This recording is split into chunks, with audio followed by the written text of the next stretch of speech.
friends. In this video we are going with the wave optics chapter. So under wave optics there are two phenomena. One is interference of light and two is diffraction of light waves. So first we are going with the interference of light, the Young's double slit experiment. So what is interference of light? For interference of light means when two light sources of same frequency and having zero or constant phase difference traveling in same direction superpose in each other. The intensity in the region of superposition gets redistributed and become maximum at some points and minimum at others. This phenomenon is called interference of light. Means interference of light when two waves are traveling in same direction or constant phase difference superpose in each other, then the intensity of the light radiation become redistributed or become uniform at some points and become minimum at others. So here are the conditions for the constructive and destructive interference. So suppose for example we are governing with a formula. So suppose the displacement of two light waves, let y1 is equal to a1 sin omega t or y2 is equal to a2 sin of omega t plus phi. Phi is the phase difference. The phi is the phase difference between the two waves. So we are adding this and we are getting a formula that is y is equal to y is equal to y is equal to sin omega t a1 plus a2 cos phi plus a2 cos omega t sin phi. So we are assuming a1 plus a2 cos phi is equal to cos phi a cos theta and a2 sin phi is equal to a sin theta.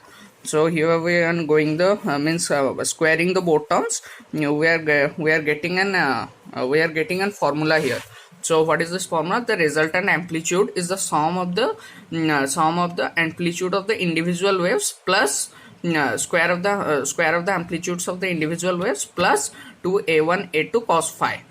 So here is the resultant, here is the intensity of the resultant wave, and here is the amplitude of the resultant wave, and here is the intensity of the resultant wave. Intensity of resultant waves is I is equal to I1 plus I2 plus 2 root over of I1 I2 cos phi. So I hope this is clear for you. This is the condition for constructive and destructive interference. And now we'll go for the condition for constructive interference. First we are going for the condition of constructive interference. For in this formula, this resultant intensity will be maximum when cos phi will be 1. Cos phi will be 1, then it will be root over of I1 plus I2 whole square. I is equal to root over of I1 plus I2 whole square. Then I is equal to root over of I1 plus I2 root over of I2 whole square. So this is the resultant intensity when it will be maximum. This will be maximum case. This will be maximum case. So when it will be maximum, when cos phi is equal to 1. So phi is equal to 0, pi, 2 pi, 3 pi up to some n pi. So when we let's go means for lambda wavelength, the phase is 2 pi. So for p path difference, it will be 2 pi p by lambda. For p path difference, the phase difference will be 2 pi p by lambda. So here the phase difference here the path difference is 2 pi p phase difference is 2 pi p by lambda, which is equal to 0, 2 pi, 4 pi up to some n pi, and as the path difference is 0, lambda, 2 lambda, 3 lambda up to some n lambda. So for constructive interference, the phase difference between the two waves must be integral even multiple of pi. Here the integral even multiple of pi. 2, 4, these are even numbers, and the path difference must be integral multiple of lambda. Here the integral multiple of n up to n lambda. So what is the then we'll go for the condition for destructive interference. So the resultant by going this formula, from this formula we will get that the minimum will be for the minimum when intensity will be minimum when cos phi is equal to -1. It means I is equal to root over of I1 minus root over of I2 whole square. This will be the I mean.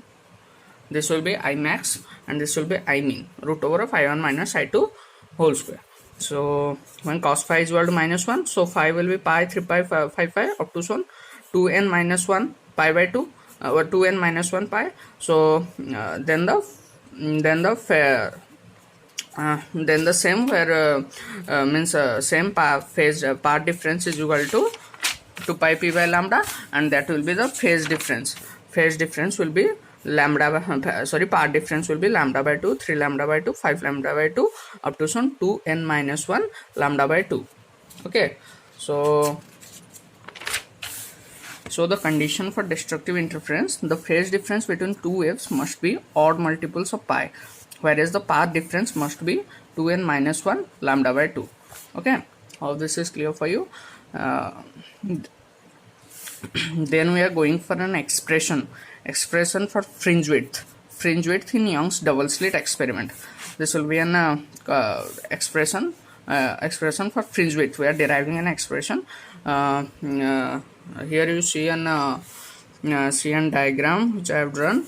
Means this is one slit, and here it is one here it is the primary wavelet, and here are the two secondary wavelets. This is the primary wavelet, and this is the secondary wavelets. So S is the source of light which is generating primary wavelet, and S1 and S2 the two slits we are generating secondary wavelets. Okay, so here I have made the diagram.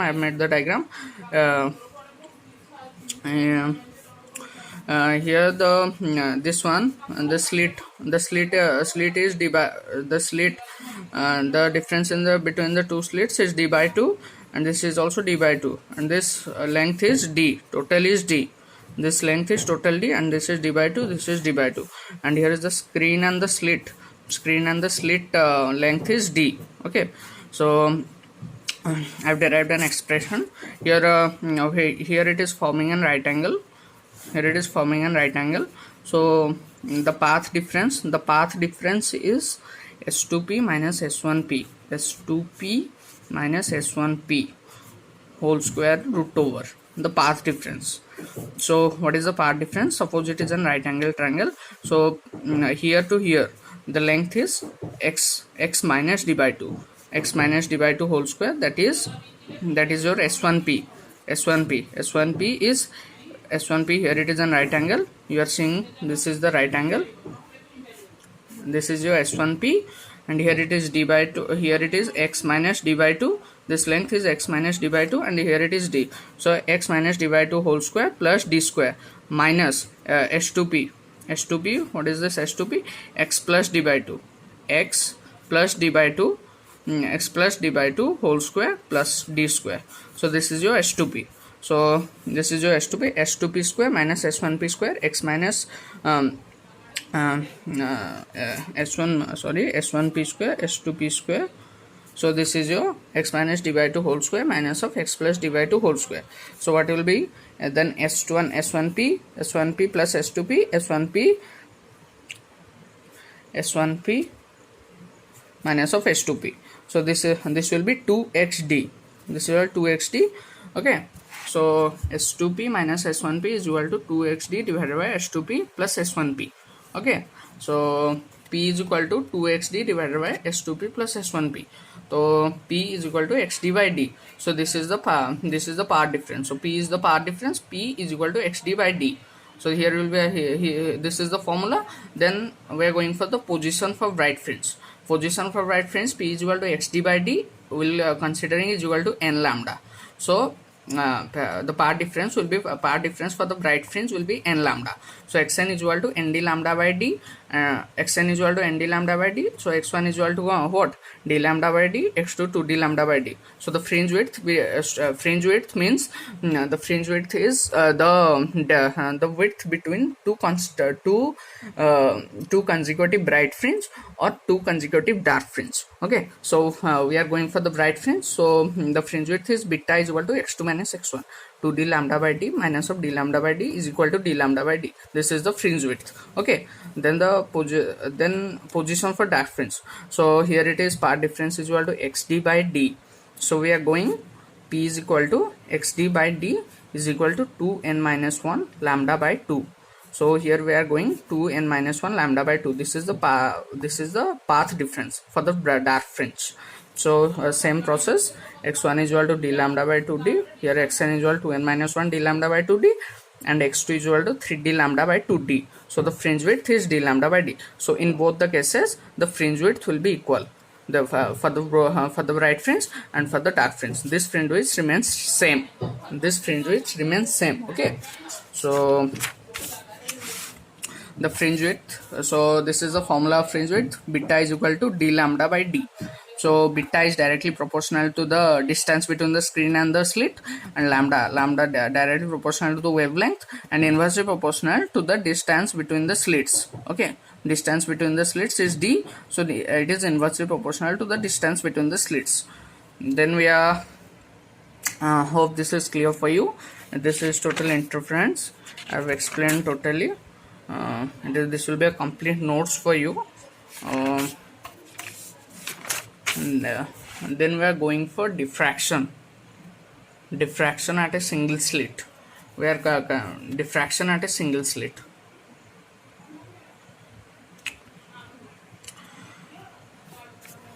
So diffraction at a single slit, I have made the drawing. These are the two lenses I've made, and this is one single slit. This is one single slit. Okay, this is one single slit. Here we are going to, here the point source S is there, means light source S is there, and here it is means light is traveling, and then it is again refracted at lens 2 to form to merge at P. Here at the this slit width is A.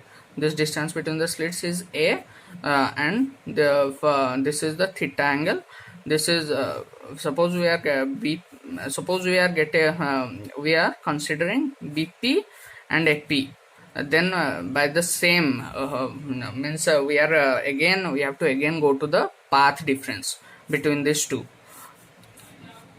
Path difference between these two light waves, means here it is AP and here it is BP. So they will form a central maximum, and here will be form a central maximum to bright fringes. Secondary wave means secondary bright fringes. Central maximum has maximum brightness, and then secondary wavelets with dark fringes in between. Okay, so first we are going for the central maximum. So central maximum, what is central maximum? The wavelets from any two corresponding points of the two halves of the slit reach the point O in the same phase. They add constructively to produce a central maximum. So it is a constructive addition of the two waves, okay, in the same phase. This forms a central maximum. Okay, so then we are calculating the phase difference. Phase difference is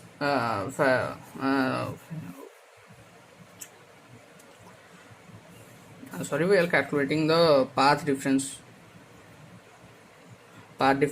So we are calculating the path difference. Path difference is BP minus AP. So BP minus AP is equal to A of sin theta. Okay, so position of minima. So what is the position? Let's first show the position of minima, then we'll go for the position of secondary maxima. So what is position of minima? Minima is A sin we are the path difference is path difference will be lambda. For the position of minima, the path difference will be lambda, 2 lambda up to some n lambda. So A sin theta n is equal to n lambda. So A sin theta 1 is equal to lambda first dark fringe, and A sin theta 2 is equal to 2 lambda second dark fringe. Okay, so then we'll go for the position of secondary maxima.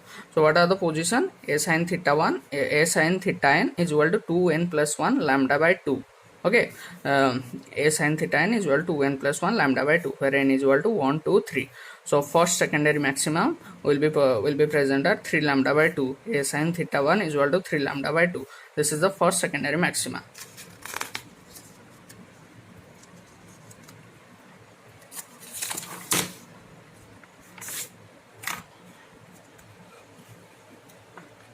So here this is the intensity distribution curve. Here will be first central maximum.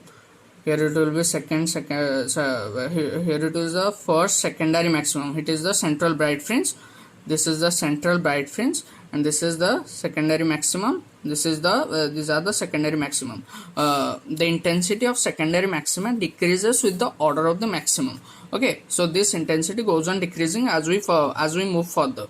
Okay, so this is at the point 0, and this first minima will be at lambda by a, second minima at 2 lambda by a, and third minima at 3 lambda by a. And so you are seeing that first secondary maximum is 3 lambda by 2a, and second secondary maximum will be 5 lambda by 2a up to shown this. So the intensity of secondary maximum decreases with the order of the maximum. Okay, hope this diffraction is clear to you. I have provided on complete notes, so hope you will like this video and subscribe my channel. Okay, thank you.